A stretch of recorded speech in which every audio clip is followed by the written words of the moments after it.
Bonjour à tous, aujourd'hui on se retrouve pour la présentation d'un livre que j'ai reçu des éditions Alliance Magique. Je remercie Laura qui me l'a envoyé pour pouvoir le découvrir et le partager avec vous. Et franchement, ce livre est génial, c'est une super découverte. Il vient juste de sortir là dans les jours qui viennent de passer et il est vraiment génial. Pour tous ceux qui s'intéressent aux pendules, à la radiesthésie et qui ne savent pas trop par où commencer, eh bien, ce livre est vraiment génial. C'est Mes premiers pas avec le pendule d'Olivia Burgo. Comme vous l'aurez compris, c'est un livre qui s'adresse aux débutants qui veulent apprendre du coup le pendule. Et franchement, il est vraiment super. Bon, déjà, il est très beau. La couverture est vraiment très très belle. L'intérieur, il est en couleur avec plein d'illustrations sur du papier glacé. Franchement, il est super beau. Je vous ai sorti quelques-uns du coup de mes précieux pour illustrer un petit peu la vidéo. J'ai mon pendule ici en améthyste, le luthi en cuivre ou en laiton, je ne sais plus. Ici, c'est un pendule en bois que j'aime particulièrement, avec une petite boule rouge ici. Le pendule des chakras et un de mes pendules de Thoth, celui-ci, c'est celui en cristal en quartz rose. Je vais y arriver. Du coup, on va lire ce qui est écrit au dos du livre. Mes premiers pas avec le pendule. Qu'il soit en bois, en pierre semi-précieuse, en acier de forme conique ou ronde, les pendules fascinent depuis toujours. Pourtant, ces outils, souvent considérés comme mystiques, traînent leur lot d'idées reçues, auxquelles Olivia Burgo tord ici le cou avec pédagogie et humour. Votre pendule a-t-il sa volonté propre? Peut-il vous bouder, prédire l'avenir, grâce à ce précieux carnet de bord, naviguer entre théorie et exercice pratique, évoluer à votre rythme et consigner votre progression? Son contenu structuré et ses nombreuses astuces vous permettront à coup sûr de mettre en exergue votre sensibilité innée dans différents domaines, de suivre plus aisément votre boussole intérieure pour être davantage à l'écoute de vos besoins, mais aussi de vous reconnecter avec cette petite voix que l'on nomme intuition. Tout ce dont vous avez besoin, c'est de ce livre, un crayon, un peu de pratique et évidemment votre pendule favori. Évidemment, parce que vous n'allez pas pouvoir apprendre le pendule si vous n'avez pas de pendule, ça me paraît logique. Et il est au prix de 16 €. Voilà, je vais le mettre comme ça, vous verrez mieux, je pense, si je le mets à plat. Oh, ça y est, bah oui, il faut évidemment pas une vidéo, je vais pas faire une bêtise. Alors, ben voilà, 2022, je sais qu'il sortait hier ou aujourd'hui, enfin il vient tout juste de sortir. Donc ici les coordonnées d'Alliance Magique, une petite biographie de l'auteur, et regardez, c'est trop joli. La petite bordure se termine avec un pendule. C'est trop joli. Alors on a du coup le sommaire, avec un avant-propos, une introduction, qui va nous dire, par exemple, on va le feuilleter ensemble. Les origines de la radiesthésie, ça c'est bien, c'est toujours bien de le lire, de savoir d'où ça vient. Les différents modèles de pendules. Choisir son premier pendule, ça c'est bien aussi pour ceux qui auraient envie de se lancer, mais qui hésitent, parce que, bon, évidemment, il y a une multitude de modèles de pendules de nos jours, donc qui hésiteraient lequel choisir. Ici, elle va vous guider, du coup, et vous donner des conseils pour choisir votre premier pendule. Comment fabriquer son pendule en radiesthésie, ça c'est très chouette aussi. Nettoyer et rechargement énergétique de son pendule. S'approprier un pendule, la mise en pratique, le questionnement du pendule, mieux comprendre les réactions du pendule. Après, on a exercice pour vos premiers pas, utilisation des cadrans, radiesthésie à distance, la recherche d'objets, le pendule au quotidien, conclusion, bibliographie et webographie des cadrans, fiche de suivi personnel. Alors, un avant-propos. Regardez-moi cette image comme elle est jolie, je trouve. Et d'ailleurs, il ressemble, regardez, si je le mets à côté, il ressemble un petit peu... bon, évidemment, la photo, il est plus petit, mais il y ressemble. Un avant-propos. Et à chaque fois, on retrouve des belles images. Je trouve ça super chouette. Ici, on a un cadran déjà. Regardez, avec le oui, oui, peut-être, je ne sais pas, non, reformuler, reporter, si vous voulez, du coup, vous entraîner. Une introduction avec qu'est-ce que la radiesthésie. Là, on va vous expliquer évidemment ce que c'est. je me mets que vous voyez, voilà. Les idées reçues sur le pendule prédit l'avenir, le pendule qui bouge tout seul. Le pendule attire le mauvais esprit. Bon, ça, c'est à la mode, on entend ça beaucoup, hein, avec les cartes, les tarots, etc. Moi, ça, je n'y crois pas plus que ça, sincèrement. La Ouija, j'y croirais déjà plus, mais le pendule, les tarots, les cartes, je vois pas trop ce qu'on fait de mal. Bon, enfin, bon, c'est un autre sujet, ça. Le pendule est associé à l'occulte. Ce sont toutes des idées reçues elle va expliquer du coup que ce sont des idées conçues et que ce n'est pas forcément la vérité. Il faut un don particulier pour utiliser un pendule. Ça, c'est quelque chose qu'on entend beaucoup aussi. Alors que, bon, évidemment, il y a des gens qui ont des prédispositions. Hein. C'est comme pour tout, qui vont être plus doués que d'autres pour apprendre justement le pendule. C'est comme il y en a qui seront plus doués en français, il y en a qui auront plus de prédispositions en maths. C'est un peu la même chose, mais tout le monde peut apprendre le pendule. Alors, le pendule guérit les maladies. Le pendule confère un pouvoir à son utilisateur. Évidemment, je ne vais pas tout vous lire. Si vous êtes curieux d'avoir les réponses à toutes ces idées préconçues, je vous invite du coup à l'acheter pour le lire. L'utilité du pendule. Voilà, ici, elle va nous expliquer quelques petites choses. Hein. Comment ça marche? Alors, les origines de la radiesthésie. J'adore cette image, encore une fois. Voilà. Bon, elle va nous expliquer hein, que la véritable origine de la radiesthésie demeure assez confuse car il existe très peu de documents originaux et officiels à ce sujet, etc.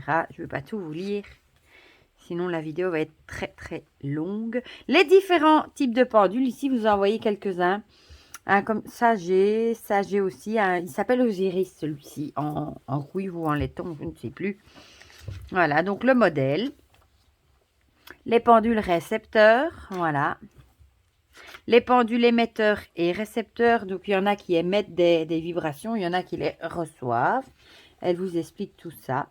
Bon à savoir, la forme du pendule. Alors, les pendules sphériques comme ceci, pendule égyptien ou de Thoth, par exemple, comme un petit peu le mien ici.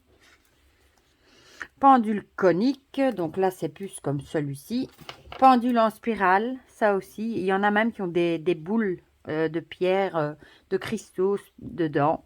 Pendule cylindrique, pendule hybride. Bah, celui-ci est un petit peu dans les formes hybrides, ma foi. Et alors, elle nous dit pour chaque émetteur, par exemple, celui-ci sera bon à très bon. Et en récepteur, bon à très bon. Il y en a qui sont meilleurs que d'autres en émetteur qu'en récepteur. Voilà. Pendule témoin, ça j'ai aussi. Ce sont des pendules que vous dévissez pour glisser, par exemple, un cheveu si vous recherchez une personne, une photo de quelque chose, ou il y en a qui écrivent des choses, qui mettent dedans. Enfin, c'est vraiment pour glisser des petits objets dedans. La matière, donc les différentes matières en métal, comme ici. Le bois, comme ici, par exemple. La pierre fine, bon, comme ici, bon, c'est pas spécialement une pierre fine, c'est de l'améthyste, mais bon, la céramique, j'en ai pas, je crois, en céramique. La résine, le pendule bimatière, ça c'est, comme ici, par exemple, qui est en bois et en... Je me demande si c'est pas de la résine, d'ailleurs. Le poids, ça c'est quelque chose de très important aussi, évidemment, hein. Pour commencer, on dit qu'il vaut mieux choisir un pendule plus léger que pas trop. Il y en a qui sont très très lourds, comme j'en ai un de l'abbé Mermet en cuivre qu'on peut servir en témoin. Et celui-là, il est grand, il est aussi large que ça et il est super lourd. Voilà. Comment choisir son premier pendule? Ça, à mon avis, ça en intéressera plus d'un. Voilà, comme pour les débutants, elle conseille vivement un modèle de base petit, maniable, de forme simplifiée et de matière noble, comme le bois, métal ou céramique. Moi, à mon époque, on conseillait souvent les boules en bois, en bouillie, parce que c'était super léger, la forme était ronde, neutre et en bois. Voilà. Bon, voilà, elle vous explique tout. Quel type de pendule choisir? Voilà une question à 10 000 € à laquelle je peux répondre en vous donnant quelques conseils pratiques. Voilà, et elle donne des conseils. Tout en humour, j'aime bien.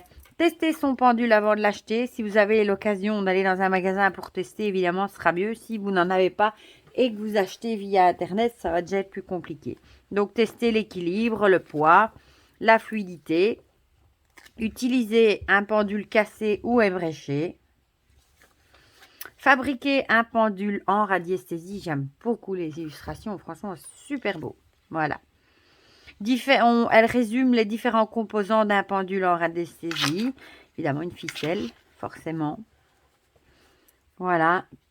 Comment choisir sa ficelle, sa chaîne. Que choisir pour la base de mon pendule. Les étapes de fabrication, oui, c'est simple parce qu'il y a bouchon de liège, cochonnette pétanque, une bague, une alliance, un pendentif, une gomme, un jeton de caddie, la coque d'un Kinder Surprise. C'est vraiment des idées. À la limite, si vous n'avez pas les moyens de vous acheter un pendule, parce que bon, c'est pas toujours. Il y en a qui sont pas trop chers, mais il y en a qui sont quand même relativement chers. Si vous avez envie de vous entraîner avant d'acheter un vrai pendule, bah, vous avez la possibilité de le faire avec ce que vous avez.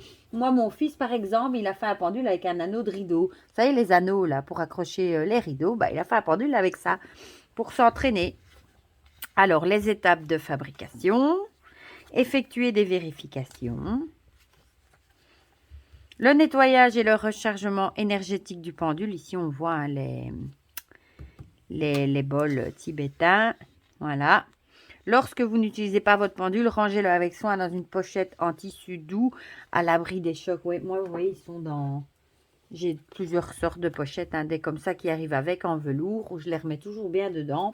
Mon pendule de Todd, lui, il a sa boîte ici en plastique. Et ça, ce sont des petits sacs que j'avais achetés chez Action. Voilà, tout bêtement. Ils ont la même taille que les petits pochons en velours. Et je les mets, je les range tous un par un dans une petite pochette séparée. Voilà. Les méthodes de nettoyage énergétique. Alors, pour les pendules en bois, céramique, résine et métal, là, c'est encore une autre façon de les nettoyer. Elle nous explique ici avec de l'encens. Les sons, les vibrations, les ondes de forme. Le filet d'eau courante, magnétisme. Pour les pendules en pierre fine ou en verre, là, ce sera plus de l'eau de source avec un peu de gros sel, de l'eau de source, du sel. Magnétisme, le son, l'encens, les ondes de forme, filet d'eau courante. Oui, c'est vrai que bon, la méthode de purification va varier, va dépendre de la matière de votre pendule. Vous allez moins facilement mettre un pendule en bois dans de l'eau ou du sel parce qu'il va forcément plus vite s'abîmer. Il pourrait prendre l'eau. Enfin voilà. Et il y a des pierres aussi qui n'aiment pas l'eau, enfin le sel, etc. Voilà. Alors, les méthodes ici de rechargement énergétique, les ondes de forme. Ici, on a la fleur de vie. Hein. Les minéraux aussi. On va nous parler des géodes, etc. Le son, la vibration, le magnétisme. La lumière naturelle. Bon à savoir. À quelle fréquence purifier et recharger son pendule. Voilà. Bon, ça, ma foi, ça dépend si vous l'utilisez souvent, pas souvent, ce que vous avez fait comme travail, etc. Comment programmer un pendule et pourquoi. Voilà. Par exemple, ici, elle explique hein, comment procéder. Un exemple, je désire que ce pendule m'indique avec précision les cours d'eau souterrains. Les programmer, c'est vraiment... comment dire, c'est comme on programme les cristaux, on va leur donner une fonction bien définie. Par exemple, chercher les cours d'eau, chercher ceci, chercher cela. Et ce pendule sera vraiment décidé qu'à ça. Voilà. Voilà. Elle en donne d'autres ici, des exemples. S'approprier un pendule. Elle est jolie aussi, cette photo. Garder son pendule tout près de soi. Mais quelle main choisir pour le tenir? Bon, ça, ma foi, moi, je le tiens de la main droite parce que je suis droitière. Ça, c'est venu instinctivement. J'aurais plus de mal à le tenir de la main gauche. C'est comme pour écrire, je crois. Comment le tenir, du coup? Voilà. Et elle nous explique, hein, par exemple, ici, avec une chaîne trop courte, le pendule sera trop réactif, car la chaîne risque de se heurter à vos doigts. Et à l'inverse, une chaîne trop longue sera plus long à démarrer et très lent dans chacun de ses mouvements.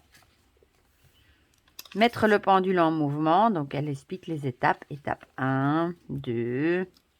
Il est vraiment bien expliqué, je trouve. Et il a plein de sujets pour débuter. Franchement, je le conseille, moi. Instaurer sa convention personnelle, bah ça c'est vous qui voyez avec votre pendule. Par exemple, vous allez lui dire montre-moi le oui et il va par exemple faire comme ça et pour vous ce sera le oui. Et vous lui demandez le non, s'il tourne comme ça, ben, ce sera non. Et ça restera pour tout le temps. Vous saurez que quand il fait ça, c'est oui. Quand il fait ça, c'est non. Ça dépend évidemment de votre convention avec votre pendule. Mais c'est quelque chose qui est établi dès le début et qui restera du coup. Voilà. Alors, la mise en pratique, l'ancrage, qu'est-ce que c'est? Regardez comme elle est belle cette photo. J'aime vraiment beaucoup. Comment détecter un manque d'ancrage? Comment s'ancrer au quotidien? L'arbre intérieur, là ce sont des petits exercices d'ancrage du coup. Comment savoir si on est bien ancré? La protection psychique, et ici on voit déjà, c'est déjà un beau pendule ça. Et ici je connais ces pendules-là, il y en a avec un cristal dedans en fait. Il y en a même qu'on sait changer le cristal qui est dedans en fait. Avec des cristaux interchangeables. Comment choisir sa protection? La cape ou l'armure astrale? La bulle de lumière, prendre soin de sa santé. Comment savoir si on est bien protégé? Quel est le taux d'efficacité actuel de ma protection physique? Ici, vous avez l'échelle du coup. Pour le tester, ça c'est génial et elle vous explique si c'est supérieur à 100, inférieur, etc. pour voir si vous êtes suffisamment protégé. Si jamais vous avez peur, par exemple, avant de commencer à pratiquer, si vous doutez, si vous ne savez pas si vous êtes bien protégé psychiquement, ben, vous pouvez faire le petit test pour vous rassurer aussi. Et tout simplement pour tester. Le rôle du mental, comment calmer son mental et ses pensées. L'influence du mental sur votre pendule. Bon, évidemment, si vous êtes énervé, il vaut mieux pas pratiquer le pendule et faire ça à un moment où vous êtes calme. Hein, sinon, ça n'ira peut-être pas. La diversion mentale, surtout si vous débutez. Le questionnement du pendule, bah ici, c'est comment formuler la question. Hein. C'est comme un peu pour le tarot. Il faut poser une question à la fois déjà et des questions assez bien claires. Voilà, claires et précises. Il ne faut pas qu'il y ait 3 questions dans une question. Voilà. Les erreurs à éviter lors de vos questionnements. Voilà, elle le dit ici, poser plusieurs questions en une seule formulation. Comme par exemple, est-ce que ma voiture est rouge ou noire? Voilà, ça c'est exactement ce que je vous disais.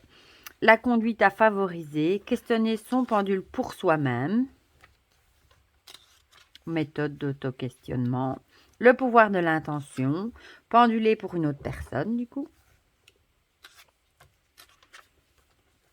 Mieux comprendre les réactions du pendule. Voilà. Elle explique ici que lors des premières prises en main, il se peut qu'on ne comprend pas certaines attitudes que celui-ci pourrait adopter et que l'on ne sait pas comment réagir. Voilà, par exemple. Mon pendule refuse d'exécuter un mouvement en particulier. Mon pendule ne bouge pas ou très peu. Ça me fait penser, vous voyez, au mode d'emploi. Quand on achète un électroménager, à la fin, il y a toujours des problèmes. S'il ne se met pas en route, si, ça. Ben ouais, c'est un peu la même chose avec le pendule. Mon pendule bouge tout seul. Mon pendule inverse ma convention.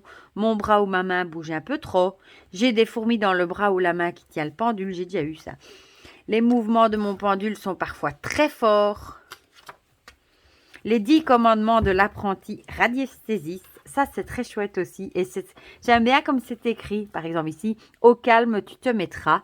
Du temps pour t'ancrer et te protéger, tu prendras. Patient et indulgent envers toi, tu seras. J'adore. Voilà. Exactement, j'allais dire, avant de le voir, j'allais dire, ça fait penser à Star Wars. Mais elle l'a écrit, en fait. À la sauce Maître Yoda, personnage emblématique du film Star Wars. Voilà.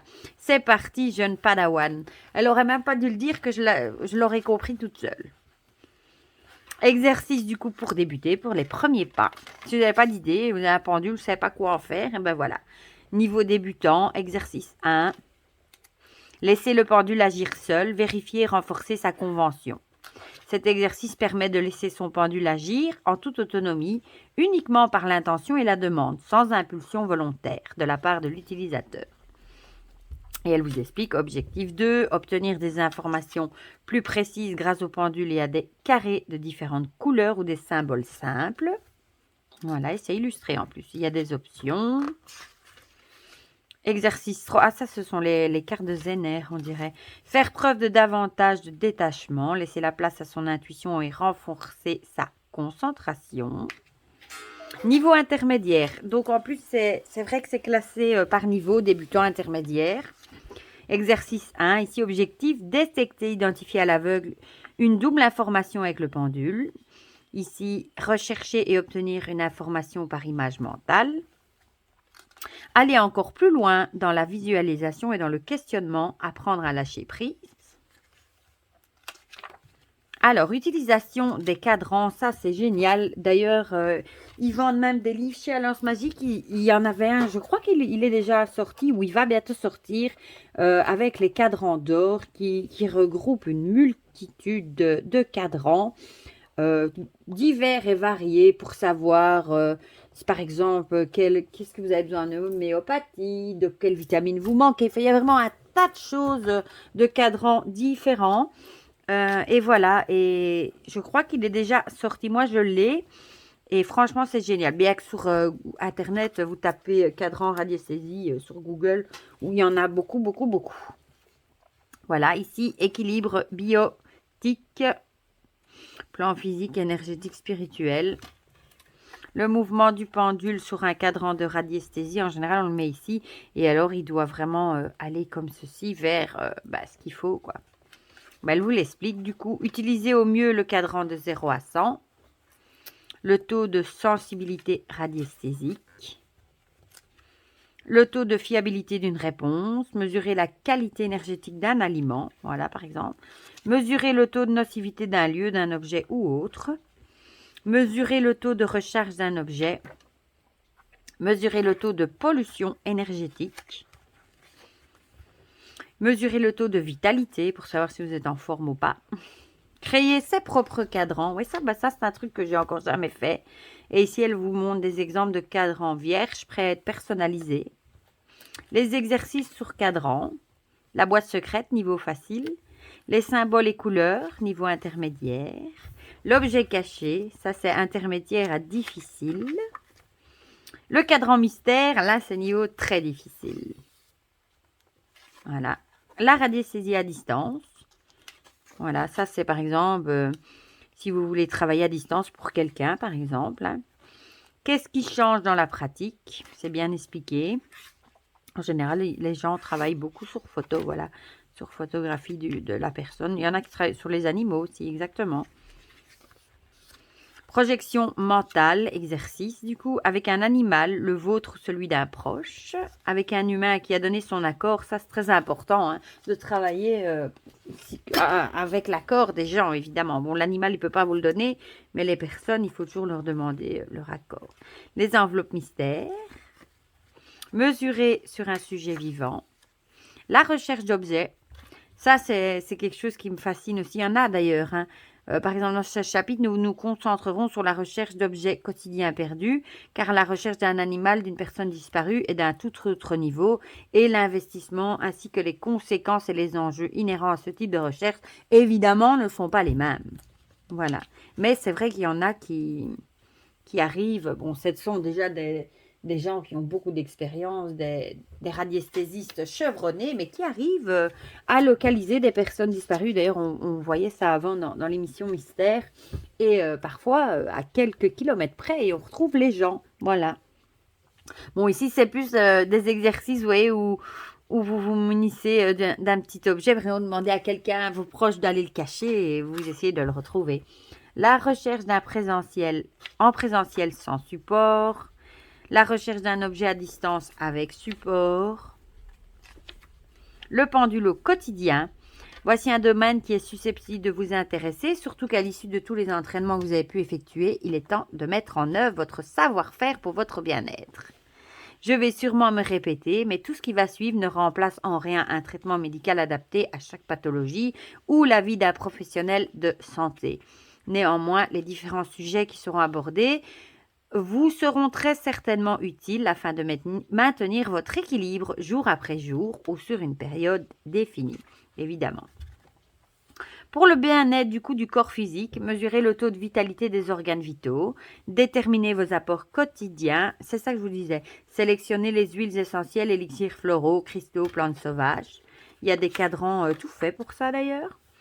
Pour éclairer une situation du quotidien, Alors, vous retrouvez un cadran pour les questions courantes du quotidien, les projets personnels, les tendances du mois en cours, votre maîtrise du pendule. Et ici, on a du coup, ici pour utiliser ces cadrans de manière optimale, que cela soit pour vous, une tierce personne, ne négligez pas les étapes de préparation et de mise en condition qu'elle explique. Donc, on a le cadran, les questions du quotidien. Il est temps de passer à autre chose. Interrogez-moi à un autre moment. Non. Les projets personnels ici. Par exemple, je vais essayer de mettre ça comme ça, vous verrez peut-être mieux.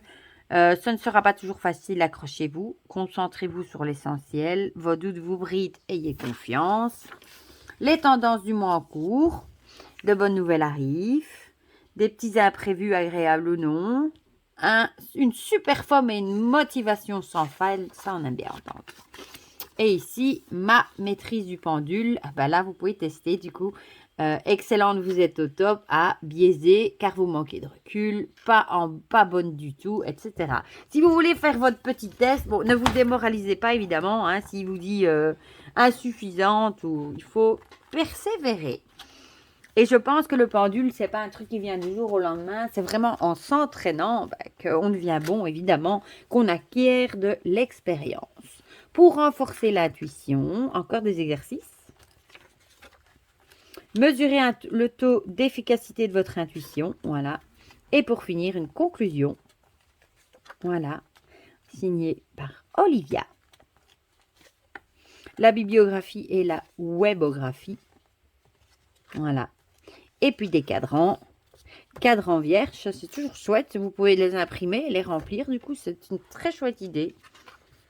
Encore ici, cadran vierge. Et alors ici, cadran quotidien avec des questions du quotidien.